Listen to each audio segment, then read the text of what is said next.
삼성전자가 메모리와 파운드리 기술 개발을 맡은 수장들을 전격 교체했습니다.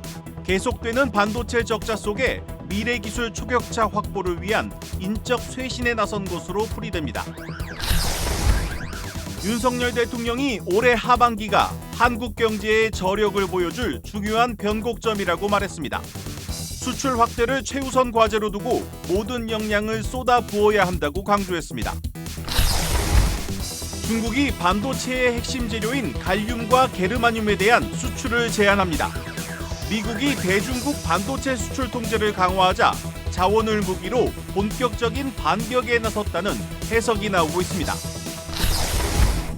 롯데에너지 머티리얼즈가 2028년까지 고성능 동박시장 점유율 30%를 달성하겠다는 목표를 내놨습니다. 오는 2025년까지 수주 잔고 20조 원을 확보하겠다고 밝혔습니다.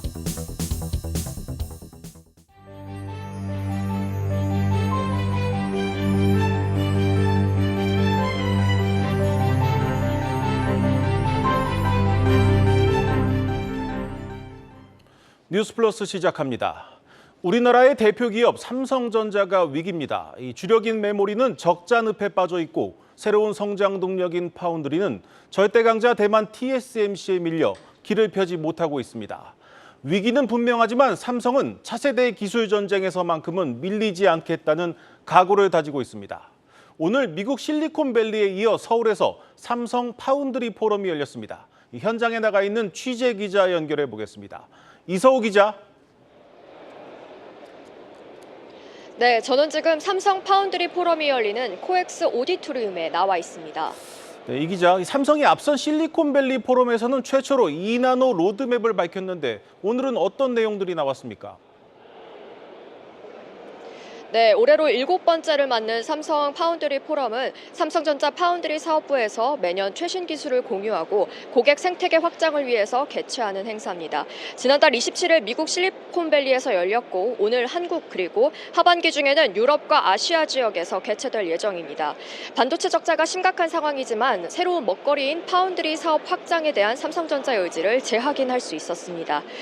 반도체가 오늘 포럼에서는 미국에서와 마찬가지로 최시영 삼성전자 파운드리 사업부 사장이 기조 연설을 맡았는데요. 국내 팹리스 고객사 지원을 더 확대해서 이를 기반으로 국내 파운드리 생태계를 더 확장하겠다는 계획을 발표했습니다. 우선 최첨단 반도체 설계 지원 키트를 올해 하반기부터 2나노와 3나노 공정, 팹리스 고객에게 제공하고요. 향후 8인치와 12인치 레거시 공정으로 확대할 계획입니다. 2025년 모바일을 중심으로 2나노 공정 양산을 시작해 2027년까지 고성능 컴퓨팅, 인공지능까지 응용처를 확대하고 2027년에는 계획대로 1.4나노 공정을 양산한다는 계획도 재확인했습니다. 네, 삼성이 최근 이 팹리스 고객사들을 적극적으로 확보하는 모습인데 이번에 LG 디스플레이 반도체를 납품하는 LX 세미콘이 새로운 고객사로 합류를 했네요. 오늘 행사에도 참석을 했죠? 네, 그렇습니다. 국내 최대 팹리스인 LX 세미콘이 최근 삼성전자의 고객사로 합류했다는 소식이 들렸습니다. 범 LG가인 LX 세미콘은요, 그간 LG 디스플레이에 디스플레이용 반도체를 납품하는 핵심 협력사로 알려져 있습니다. 삼성전자와 협력하는 것은 이번이 처음입니다. LX 세미콘은 이날 포럼에서 삼성전자 파운드리와 8인치 협력을 강화하고 향후 12인치 협력까지 확대한다고 밝혔습니다. LX 세미콘이 디스플레이 구동칩 DDI를 개발하면 삼성전자 파운드리에서 이를 제작하는 겁니다. 앞서 생태계 확장이라고 말씀드렸다시피 오늘 LX 세미콘을 비롯해서 리벨리온 그리고 디벡스 등 국내 최대 팹리스 등이 오늘 포럼에 참석해서 삼성전자와 협력 성과를 소개하기도 했습니다. 네, 삼성이 그런데 최근에 이제 메모리와 파운드리 개발을 담당하는 이 수장들을 전격 교체를 했습니다. 어떤 해석들이 나오고 있습니까? 네, 반도체 사업을 담당하는 DS 부문에서요. 파운드리 사업부와 메모리 사업부의 기술 개발 총 책임자들이 전격 교체됐습니다. 파운드리 사업부의 최고 기술 책임자는 정기태 파운드리 사업부 부사장, 메모리 중 D램 개발실장은 황상준 메모리 사업부 부사장이 맡게 됐습니다. 분위기 반전을 위해서 이 같은 인적 쇄신을 단행했다는 풀이가 나오고 있는데요. 삼성전자는 1분기 반도체 부분에서 4조 5천억 원 규모의 적자를 봤고요. 올 2분기에도 약 4조 원 규모의 적자를 적자를 내다보고 있습니다. 이런 상황에서 이번 주 금요일 2분기 잠정 실적을 발표하는데요. 인적 쇄신을 통해서 뉴 삼성을 도래할 수 있을지 관심이 주목되고 있습니다. 지금까지 파운드리 포럼이 열리고 있는 코엑스에서 전해드렸습니다. 중국이 반도체 생산에 필요한 핵심 광물인 갈륨과 게르마늄의 수출을 제한했습니다. 미국이 대중 반도체 수출과 첨단 기술 규제를 강화하자 중국도 보복에 나선 겁니다. 당장 갈륨과 게르마늄 가격이 올라갈 것이란 전망이 나오는 가운데 정부도 대책 마련에 나섰습니다. 박찬휘 기자입니다. 중국이 다음 달 1일부터 갈륨과 게르마늄 수출을 통제하겠다고 발표했습니다. 이번 조치로 중국 수출업자들은 중국 상무부에 해외 수입자에 대한 정보를 보고하고 허가를 받은 뒤 갈륨과 게르마늄을 수출하게 됐습니다. 갈륨은 전도성이 높으면서도 열과 습기에 강해 반도체와 전기차, 태양광 패널, 휴대폰 충전기의 핵심 원료로 사용되며 게르마늄은 실리콘 반도체의 전도 특성을 높여 광섬유 케이블, 적외선 카메라에 쓰입니다. 지난해 전 세계 비정제 갈륨 550톤 중 약 98%가 중국에서 생산됐고 게르마늄도 전체 생산량 14톤 가운데 80%가 중국에서 생산됐습니다. 중국의 이번 조치는 미국, 유럽 등 서방 국가들의 대중 반도체 수출 규제에 대한 맞불의 일환으로 풀이됩니다. 갈륨과 게르마늄의 중국 의존도가 높은 국내 반도체 업계는 비용 압박을 받게 됐습니다. 단기적으로 글로벌 반도체 기업들한테는 공급이 좀 원활하지 않은 이런 이슈들이 발생을 할 것 같고요. 공급이 어쨌든 좀 원활하지 않게 되면 해외에 있는 것들로 대체를 해야 되잖아요. 그러면 중국 외 지역에서 관련 원자재를 생산하는 기업들은 수요가 오히려 늘어날 수 있어서 좀 가격이 오를 수도 있는. 정부는 민관 합동 산업공급망 점검회의를 열어 대책 마련에 착수했습니다. 갈륨과 게르마늄은 반도체 디스플레이와 같은 우리 첨단 산업에 사용되는 소재인 만큼 이번에 중국 정부 조치가 어떤 영향을 미칠지 더욱 세밀한 분석과 대응 조치를 준비할 필요가 있습니다. 업계와 계속 긴밀히 소통하며 국내 생산에 차질이 없도록 준비해 나가도록 하겠습니다. 다만 중국의 이번 수출 규제가 우려할 수준이 아니라는 분석도 나옵니다. 블룸버그 통신은 갈륨과 게르마늄은 희토류와 달리 희귀한 광물이 아니라며 수출 통제에 따른 공급망 혼란으로 두 광물의 가격이 오를 수는 있지만 대체 공급망은 언제든 마련할 수 있을 것이라고 보도했습니다. 갈륨은 한국과 일본, 러시아 등을 통해 조달 가능하고 게르마늄은 미국과 캐나다, 벨기에 등을 통해 공급망을 확보할 수 있다는 겁니다. 일부 전문가들은 중국의 이번 규제가 장기적으로는 갈륨과 게르마늄 공급망을 다원화하는 계기가 될 수 있을 것이라고 평가했습니다. 한국경제TV 박찬유입니다. 정부가 올해 경제 성장률 전망치를 기존 1.6%에서 1.4%로 낮췄습니다. 인플레이션 압력이 줄었고 고용도 탄탄하지만 성장의 눈높이는 조금 낮췄습니다. 정부가 오늘 발표한 하반기 경제정책 방향에는 경제에 활력을 불어넣는 데 역량을 집중하면서도 물가는 잡아야 한다는 정부의 고민이 고스란히 담겼습니다. 이민재 기자입니다. 올해 경제 성장률 1.4%, 이전의 1.6%보다 낮아졌습니다. 하지만 분위기는 다릅니다. 3고로 인한 경기 둔화는 여전하지만 수출과 투자가 반등할 조짐을 보인다는 진단 때문입니다. 석유류 가격 하락 등으로 지난달 소비자 물가는 1년 9개월 만에 2%대로 떨어졌습니다. 무역 수지가 흑자로 돌아서고 올해 취업자 증가폭이 기존 전망인 10만 명보다 늘어난 32만 명으로 예상되는 점도 긍정적입니다. 대외 부문의 불확실성이 남아있고 여전히 변화를 거부하는 세력도 있지만 지금까지 응축해온 혁신 역량을 발휘해서 국민들께서 성과를 체감하실 수 있도록 해야 할 것입니다. 이를 고려해 정부는 경제활력 제고에 초점을 맞추고 있습니다.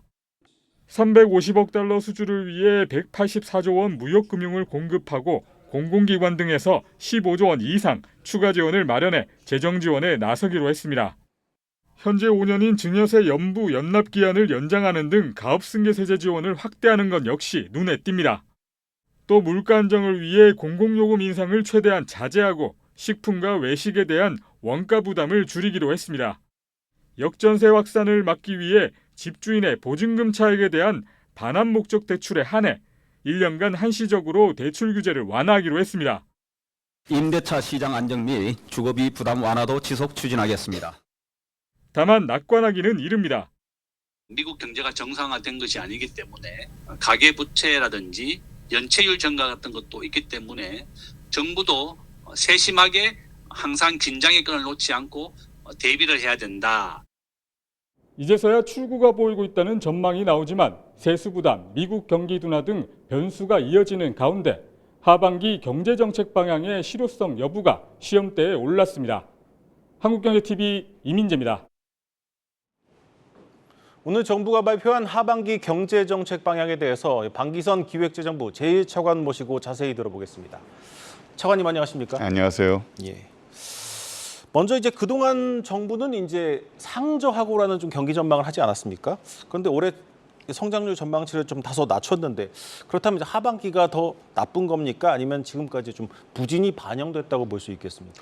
예, 저희가 말씀하신 대로 당초 전망을 1.6%로 했다가 금년도에 이제 그 전체 전망을 1.4%로 조금 낮췄는데요.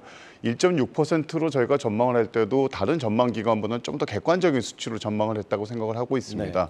근데 그 당시의 전망에 비해서 사실 수출 부진이 조금 이어지고 있어서 저희가 전망을 좀 낮췄습니다. 그래서 그 원인을 살펴보시면 크게 두 가지라고 생각이 되는데요.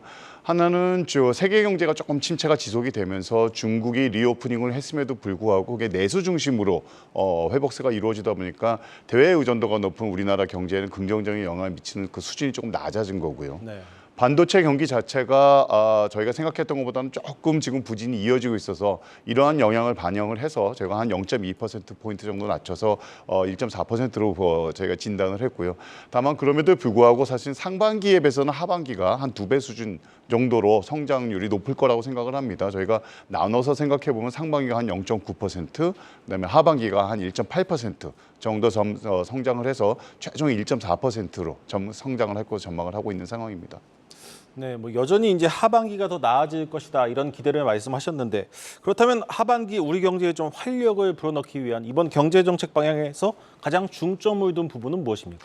예, 아무래도 가장 중점을 둔 부분은 수출과 또 이 투자에 대한 지원을 저희가 가장 중점을 뒀다고 생각을 합니다. 우선 수출 측면에서는 대통령께서 지금 직접 주재하시는 수출 전략 K와 또 앞으로 여러 가지 세일즈 정상 외교를 하고 계시는데요.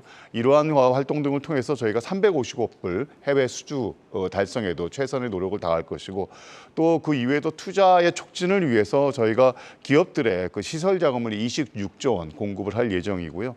또 특히 이제 벤처 투자 활성화를 위해서 저희가 3가지 법을 내놓을 예정입니다. 그래서 이러한 3가지 법들이 벤처 3법이 통과가 되면 벤처의 활성화에 도움이 될 거라고 생각을 하고 그 이외에 이제 가업 승계도 좀 더 활성화하기 위한 세제 지원도 확대를 하도록 하겠습니다. 그리고 코로나 시기에 굉장히 어려움을 많이 겪었죠. 영상 부분하고 콘텐츠 부분. 그래서 이 부분에 있어서는 저희가 거의 국가 전략 기술 수준에 버금갈 정도의 세제 지원을 하고 그 이외에도 다양한 그 지원책을 마련할 생각입니다. 그리고 지역 경제 활성화를 위해서 3종 세트라고 해서 지금까지 사실 지역의 인프라를 확충하기 위해서 노력을 하시는데 여러 가지 애로들이 있어서 마무리 못된 사업들이 있습니다. 그래서 거기에는 아주 저희가 밀착 마크를 해서 좀 애로를 해소해서 마무리 짓도록 하도록 하겠고 그 이외에도 이제 기회발전 특구의 지정을 통한 세제 지원이라든가 또 지역 산단 활성화 등의 3종 세트를 추진할 계획입니다. 그래서 그 이외에도 저희가 꾸준히 해왔던 내수 활성화 대책을 하반기에도 지속적으로 추진하고 아울러서 그동안 꾸준히 했던 구조화 개선 노력도 아끼지 않도록 하겠습니다.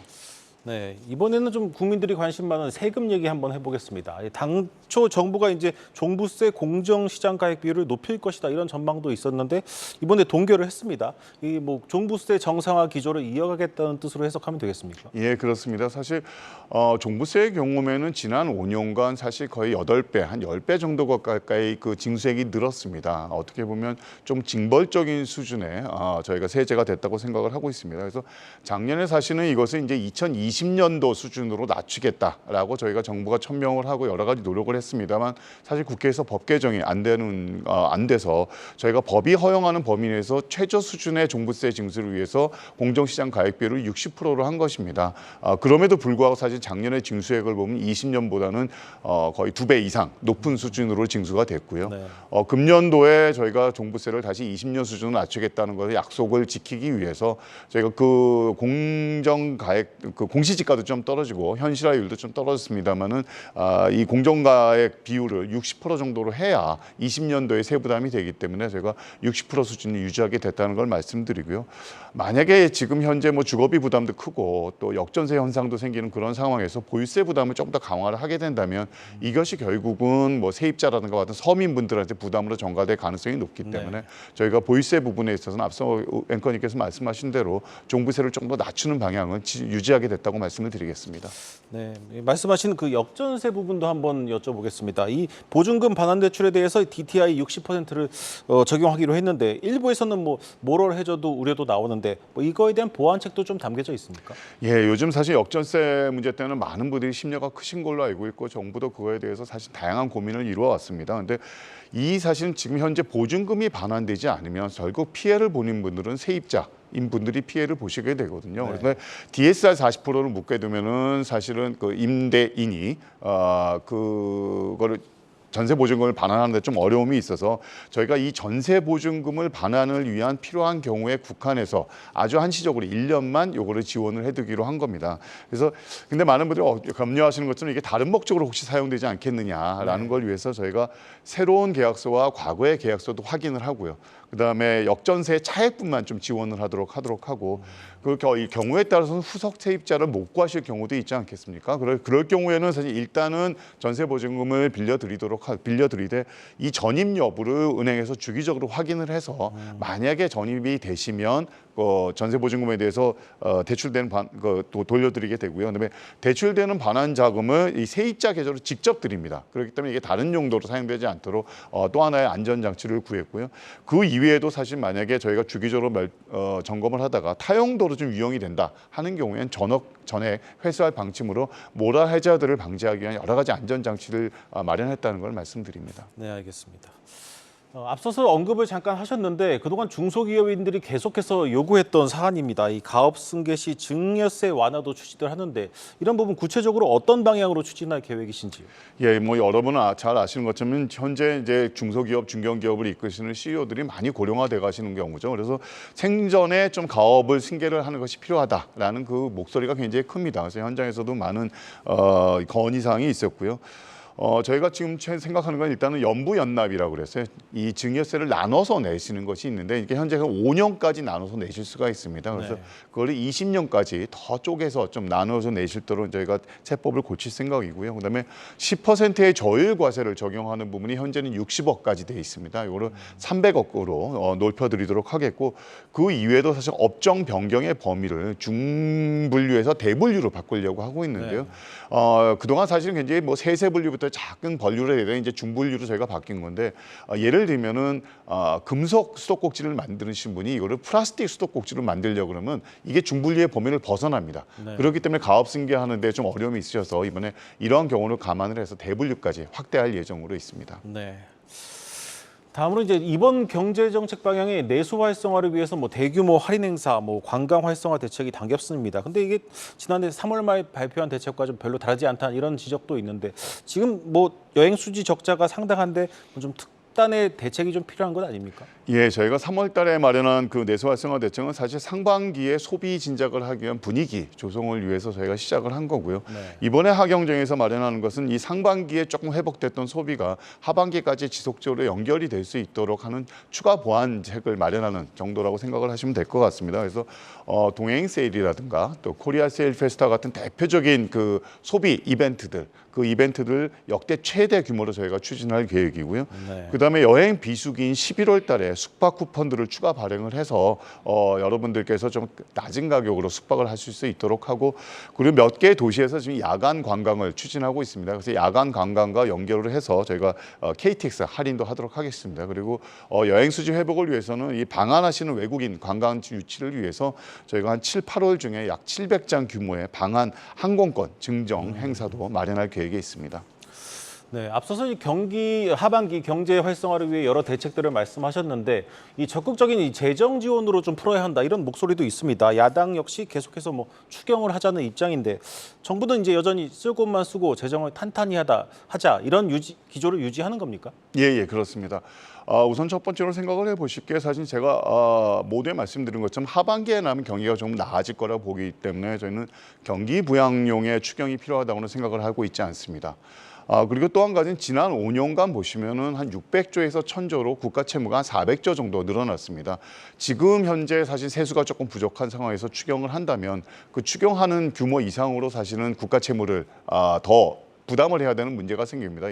이 경우에서 사실 미래 세대에 그 부담을 넘겨주는 일이라고 생각을 하고요. 네. 아울러서 최근 들어서 오늘 들어서 이제 6월달에 5월달 그 물가가 발표가 됐는데 21개월 만에 2%의 물가를 기록을 했습니다. 근데 만약에 여기서 추경이나 이런 재정 투입을 한다 그러면 이 물가가 다시 불안하게 움직일 가능성이 있기 때문에 이러한 여러 가지 점들을 고려를 해서 정부는 현재 시점에서는 추경을 고려하지 않고 있다라고 말씀을 드릴 수 있겠습니다. 네, 차관님 잘 들었습니다. 네, 고맙습니다. 오늘 플러스 초대석 방기선 기획재정부 제1차관이었습니다.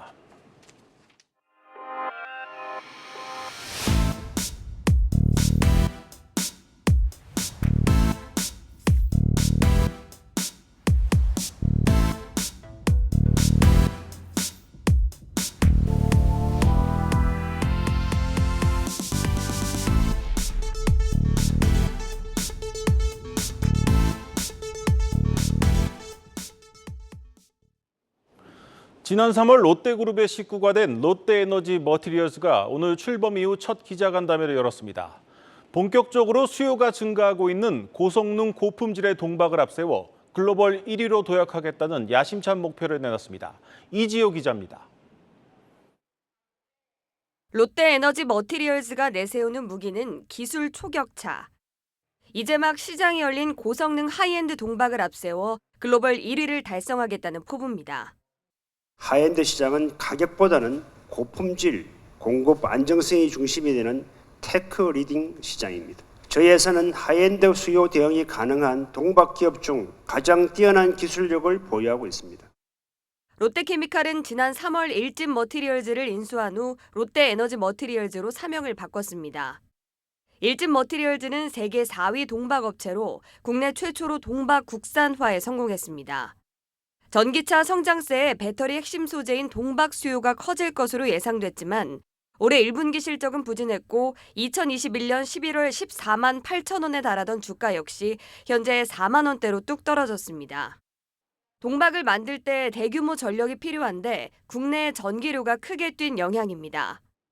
여기에 싼 값에 동박을 공급하는 중국 업체의 공급 과잉이 맞물렸습니다. 앞으로 롯데에너지 머티리얼즈는 범용을 넘어 고성능 4680 배터리, LFP 배터리를 위한 동박으로 차별화를 꾀한다는 전략입니다. 기술 개발을 통해 2028년 전 세계 하이엔드 동박 점유율 30%를 달성하고 올해 수주 잔고 15조 원, 2025년에는 20조 원까지 늘리겠다는 목표입니다. 특히 전기차 시장이 무르익은 유럽, 북미를 중심으로 고품질 수요가 커질 것으로 봤습니다. 롯데에너지 머티리얼즈는 스페인 공장 증설에 이어 새롭게 북미 투자도 검토하고 있습니다. 북미 지역은 아무래도 투자비가 되게 많이 들기 때문에 여러 가지 고민이 많이 필요한 지역이고 저희는 현재 한 두세 군데 정도를 보고 있고 저희 희망은 연내에 가시적인 내용들을 시장과 소통할 수 있도록. 결국 경쟁사와의 기술 격차, 시장 점유율 확보를 위한 투자 의지를 밝힌 건데 롯데에너지 머티리얼즈는 내부적으로 1조 원을 확보한 상태라며 자금 조달에는 문제가 없다는 입장을 밝혔습니다. 한국경제TV 이지우입니다. 행동주의 펀드 KCGI와 DB하이텍 간의 갈등이 이어지고 있는 가운데 DB하이텍 소액주주연대도 지분 확보에 나섰습니다. KCGI 역시 지분 추가 매입 가능성을 열어두고 있어 내년 주총에서 표대결이 벌어질 가능성이 높아지고 있습니다. 신재근 기자입니다. 행동주의 펀드 KCGI와 DB하이텍이 지난달 29일 만나 DB하이텍 지배구조 개선에 대한 의견을 교환한 것으로 확인됐습니다. KCGI와 DB하이텍이 직접 만난 것은 지난 3월 KCGI의 지분 매입 이후 처음입니다. KCGI는 DB하이텍의 독립적인 이사회 구성과 김준기 창업회장 사퇴 등 지배구조 개선 요구를 다시 한번 전달했습니다. 이에 대해 DB하이텍은 사회이사 이사회 의장 선임 등 이사회 구성에 대해선 긍정적으로 검토할 뜻을 내비쳤지만 김준기 창업회장의 보수 지급과 사퇴 문제 등에 대해선 부정적인 입장을 밝힌 것으로 알려졌습니다. 창업회장 문제만큼은 회사도 물러설 수 없다며 입장차를 확인한 겁니다. 양측이 첫 대면 만남에서 의견 차이를 확인한 만큼 내년 주주총회에서 양측의 대결은 피하기 어려울 전망입니다. KCI 고위 관계자는 한국경제TV와의 통화에서 DB하이텍이 해당 요구사항을 받아들이지 않을 경우 내년 봄 정기주총이나 임시주총을 통해 주주 제안을 할 계획이라며 이 경우 표대결에 대비해 지분을 추가로 매입할 것이라고 말했습니다. DB하이텍 소액주주들도 지분 공동보유 계약을 통한 우호 지분 확보에 나서겠다며 새몰이에 들어갔습니다. 소액주주연대는 소액주주 주식 100만 주, 즉 지분 2% 이상 동의를 얻으면 의결권 위임 등을 통해 공동 보유 계약을 맺을 계획이고 지분 20% 이상 확보를 목표로 하고 있습니다. 올해 3월 기준으로 보면은 한 14에서 15% 정도 모을 수 있다고 예상은 할 수 있을 것 같고 표대결까지 가려고 하면은 최소 20% 이상은 확보를 해야 되지 않을까. 하반기가 시작되면서 내년 주주총회를 겨냥한 지배구조 개선과 주주 제한 요구가 하나둘씩 가시화되고 있습니다. 한국경제TV 신재근입니다. 뉴스플러스 오늘 준비한 순서는 여기까지입니다. 시청해주신 여러분 고맙습니다.